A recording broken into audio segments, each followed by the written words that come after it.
Okay, Assalamualaikum warahmatullahi wabarakatuh. We are from Group 6. Here we will explain about the formative and summative assessment with I'm Lutfia Moldia and my friend Norma Yunita. And Agus Nibima. Okay, we start by understanding and definition.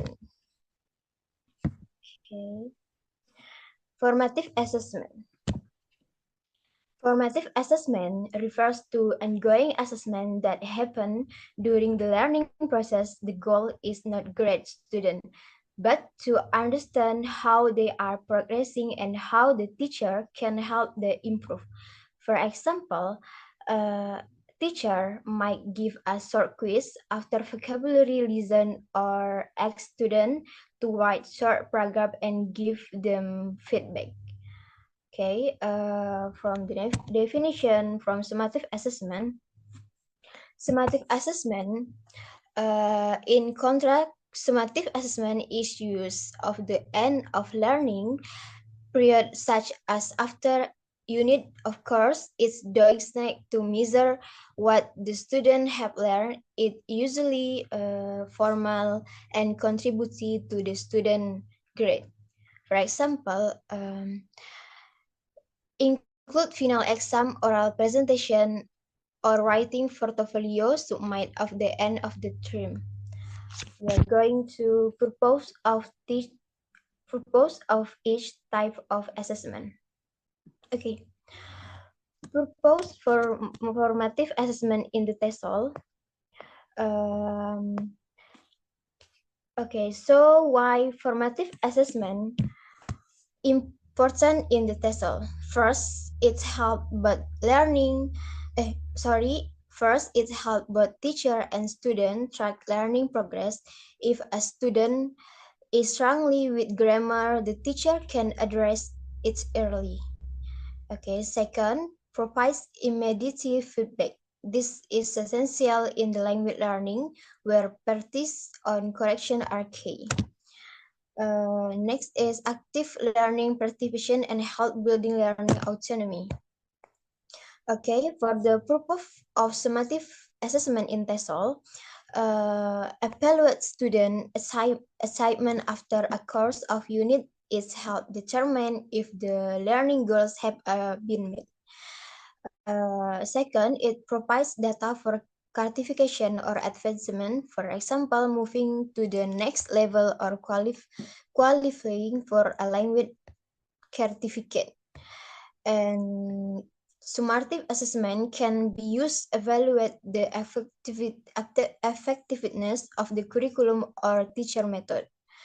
For example, a final group presentation assessing speaking fluency and occurrence, and the of course grammar test, and a standardized English proficiency test like TOEFL or IELTS. Okay, that's all for my explanation. We are going to Norma Yunita. Okay, let's move to comparison or differences between formative and summative assessment. The first is basis for comparison. The first is meaning. Formative assessment refers to various assessment methods conducted during the learning process to gather information and adjust teaching strategies accordingly. For example, include quiz classroom discussion, or short tasks. Summative assessment is used as standard to evaluate how much students have learned at the end of an introductional period, such as final exam or end for semester project. Two is nature. Formative assessment is diagnostic, aiming to identify student strategy, strengths, and weakness while learning is still ongoing. And summative assessment is evaluative, focusing on judging the final outcomes of the learning process. Number three is frequency. Formative assessment is conducted several times throughout an instrumental unit to continuously monitor student progress. And summative assessment occurs at the end of a term year or semester, serving as a final evaluation. Evaluation. The first is aims at. Formative assessment aims to enhance and improve learning by identifying areas where students need support. And summative assessment aims to measure student competency in relation to the learning objective. And goal. Formative assessment is meant to monitor student learning and provide feedback for improvement. Summative assessment is designed to evaluate student learning and determine achievement. Week of grade. Formative assessment is usually not graded but instead focuses on feedback and learning development. Summative assessment carries high stakes, where scores significantly impact of a student's final grade. And the last one is format. Formative assessment is flexible and varied, allowing creative and diverse assessment types. Summative assessment is formal and standardized, with structure and uniform formats like exam or standardized tests. Uh, Next slide, please. And next is example. Formative assessment refers to various activities conducted during the learning process to monitor and support student learning process. It is not necessary credit, and its main purpose is to provide feedback for improvement. For example, observations. Teachers observe students' behavior and engagement during lesson. Concept maps, visual tools that show how students organize and connect ideas. Research proposal for feedback. Students submit proposal to receive feedback, not for evaluation. Quizzes, small tests used to check understanding of material in progress.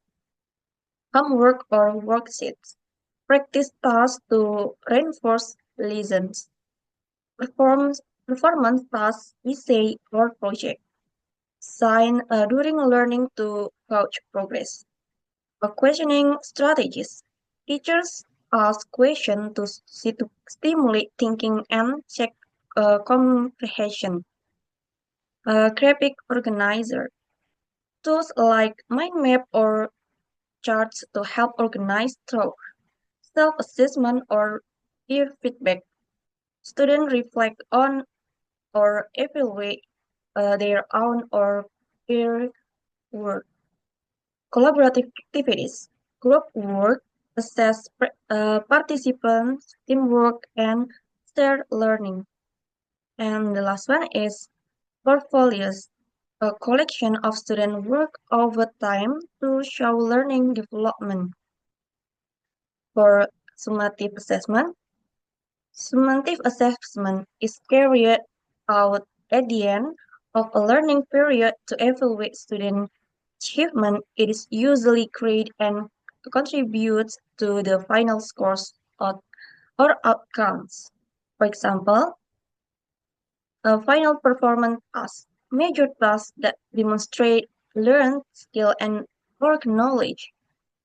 Final paper or written outputs, formal written assessment submitted for final evaluation, final oral presentation, and of course presentation sets for content and delivery, standardized tests, formal exams like national or state assessments, uh, and of unit test or project, evaluation completed after a topic or unit.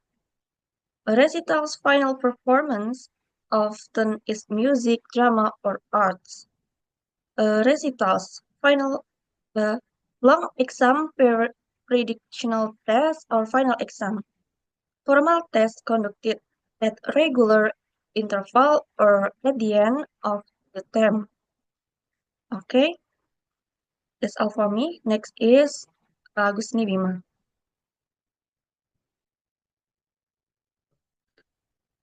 I would like to explain advantages and disadvantages of summative and formative assessment. Advantages of summative assessment is first, clear evaluation of learning. Summative assessments provide a comprehensive evaluation of students' knowledge and skills at the end of the lesson. Unit, of course, this helps teachers determine whether students have met the learning objectives. Second, standardized comparison. Summative assessment allow for standardized comparisons among students, enable teachers to evaluate students' performance relative to their peers. This facilitates fair grading and ranking. Third, preparation for higher education or job market. Summative assessment mimic the evaluation students will face in higher education or the job market. By experiencing this assessments, students develop skills and strategies to success in future evaluations. Fourth, accountability. Summative assessments hold students accountable for their learning, motivating them to study and retain information. This accountability also encourages students to take responsibility for their academic performance. Fifth, measures overall achievement. Summative assessments evaluate students' overall mastery of the subject matter, providing a final picture of their learning outcomes. Disadvantages of summative assessment. First, limited feedback. Summative assessment often provide limited feedback, making it difficult for students to identify areas for improvement. This lack of feedback hinders students' ability to adjust their learning strategies. Second, high stakes pressure. Summative assessment can be high stakes, leading to significant stress and anxiety for students. This pressure can negatively impact performance and overall well-being. Third, incomplete picture of learning. Summative assessment might not capture the full range of students' knowledge and skills. This incomplete picture can lead to inaccurate evaluation and missed opportunities for growth. Fourth, teaching to the test. The high-stakes nature of summative assessment can lead to teaching practice that focus on test preparation rather than lived learning. This narrows the curriculum and can undermine the quality of education. 5. Stress and anxiety. The pressure to perform well on summative assessment can cause significant stress and anxiety, potentially affecting students' mental health and overall academic experience. Okay, next slide. Advantages of formative assessment. First, guiding insights. Formative assessment provide teacher with valuable insight into students' understanding and progress. This information enable teachers to adjust their instruction and better support students. Second, immediate feedback. Formative assessment offer immediate feedback, allowing students to identify areas for improvement and adjust their learning strategies. This feedback loop enhances students' learning and understanding. Third, identifying learning gaps. Formative assessment help teachers identify knowledge gaps and misconceptions, enable targeted intervention and support. This ensures that students receive the help they need to succeed. Fourth, engaging students. Formative assessment can engage students in the learning process, promoting active participation and motivation. This engagement fosters a more dynamic and effective learning environment. Fifth, improves interaction. Formative assessment informs teachers about the effectiveness of their interaction, enable them to refine their teaching methods and materials. This continuous improvement enhances students' learning outcomes. Sixth, personalized learning. Formative assessment facilitates personalized learning by providing teachers with data to tailor interaction to individual students' needs. This approach recognizes and addresses the unique strengths and challenges of each student. Disadvantages of formative assessment. Time-consuming. Implementing formative assessment can be time-consuming, requiring significant research and effort from teachers. This can be challenging, especially in large classes or with limited resources. Second, standardization challenges. Ensuring consistency and standardization across formative assessments can be difficult, particularly in diverse or large-scale educational settings.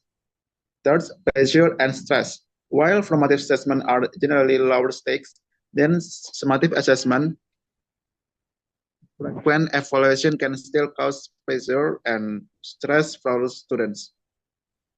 Fourth, limited scope. Formative assessment might not capture all aspects of student learning, such as creativity and critical thinking. This limited scope can lead to an incomplete picture of student abilities. Fifth, teacher workload. The implementation and grading of formative assessment can increase teacher workload, potentially impacting teacher well-being and burnout. Next slide.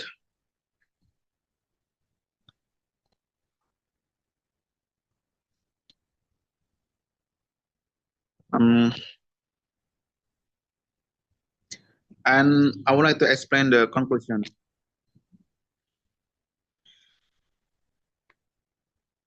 Conclusion in summary, formative and summative assessment play crucial roles in the educational process, each serving distinct purposes that enhance students' learning and achievement. Formative assessment provide ongoing feedback, allowing educators to adapt their teaching strategies and support student engagement, while summative assessment evaluate overall learning outcomes at the end of instructional units. Understanding the advantages and disadvantages of both types of assessment enables educators to implement effective assessment strategies that cater to diverse learning needs, ultimately fostering a more comprehensive and supportive learning environment. I think that's all for our presentation. Okay, that's all for the presentation about the summative and formative assessment. Thank you very much, and wassalamualaikum warahmatullahi wabarakatuh. Waalaikumsalam.